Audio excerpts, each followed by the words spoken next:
Assalamualaikum warahmatullahi wabarakatuh. Perkenalkan, nama saya Fikar Kurniawan. Saya dari Prodi Pendidikan Bahasa dan Sastra Indonesia angkatan 2023, akhiran NIM saya 60. Saya dari kelas B. Saya di sini membuat sebuah video mengenai menjelaskan kembali materi mengenai kritik resepsi dalam kritik sastra. Baik, saya akan memulai penjelasannya. Apa sih teori kritik resepsi dalam sastra? Istilah kritik atau criticism atau kritik sastra atau disebut literary criticism telah lama dikenal dalam dunia kesastraan. Dalam bahasa Yunani, istilah krites berarti hakim dan krinean berarti menghakimi menurut Wellak. Nah, dalam bahasa Inggris, awalnya istilah kritisisme ini atau kritik berarti itu criticize atau mengecam, mengupas secara etimologi menurut Shield dan Fowler. Nah, berarti itu analyze dan juga to judge.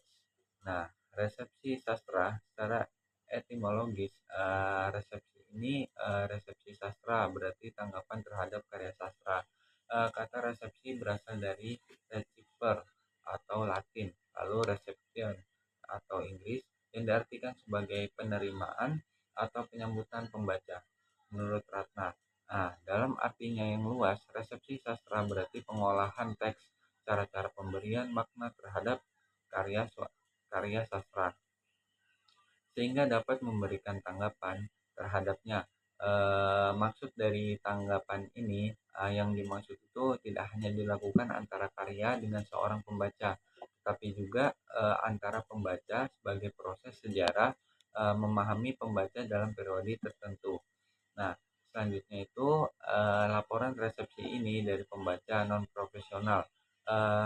Menurut catatan harian di pinggir buku, laporan dalam autobiografi, dan seterusnya. Lalu ada laporan profesional, terjemahan dan saduran. Maksud saduran ini di dalam sebuah medium lain, seperti film yang berdasarkan sebuah novel. Selanjutnya yaitu ada resepsi produktif.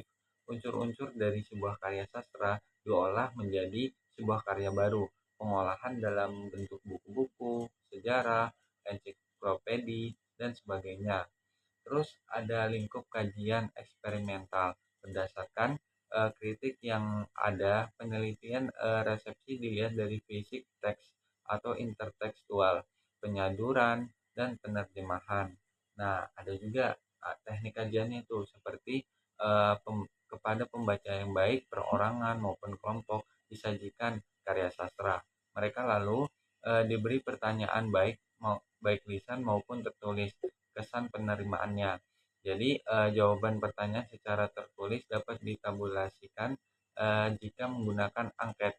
Nah, jika kita menggunakan metode wawancara, maka hasilnya dapat dianalisis secara kualitatif. Nah, yang kedua, pembaca juga bisa diminta untuk menginterpretasikan sebuah karya sastra. Interpretasi di sini disebut dianalisis secara kualitatif. Dari dua langkah itu, yang penting diperhatikan adalah pelaksanaan penelitian bersifat eksperimental. Nah, penelitian resepsi semacam ini bersifat sinkronis, sedangkan penelitian diakronis untuk melihat penerimaan sejarah resepsi.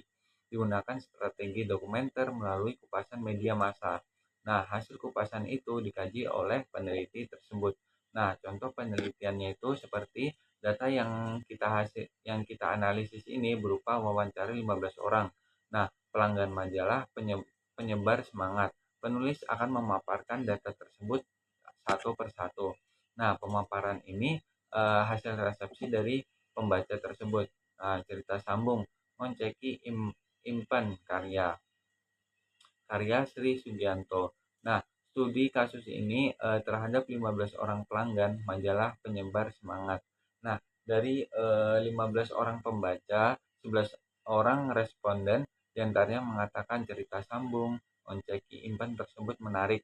Nah, menariknya itu dalam alur ceritanya susah ditebak sehingga pembaca penasaran dengan kelanjutan cerita untuk mengetahui akhir ceritanya.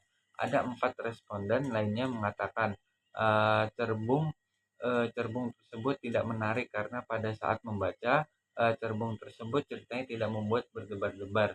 Nah, ada juga resepsi.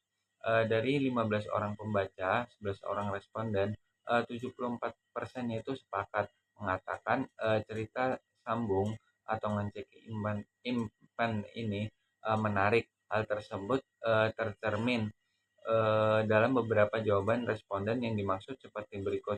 Itu seperti menariknya itu dalam alur cerita yang susah ditebak sehingga pembaca penasaran dengan kelanjutan ceritanya. Nah, selanjutnya itu ada responden yang mengatakan cerita tersebut tidak begitu berkualitas atau biasa saja. Ada 4 orang, sekitar 27%. Nah, hal tersebut tercermin tercermin dalam beberapa jawaban responden. Yang dimaksud itu seperti biasa saja karena penempatan poin yang menarik, perhatian tidak tertulis dengan baik menurut oleh responden pertama Bapak Margo. Nah, menurut jawaban responden dikatakan biasa saja, peneliti menyimpulkan karena cerita yang terlalu tenang dan poin-poin yang uh, menarik tidak tertulis dengan baik.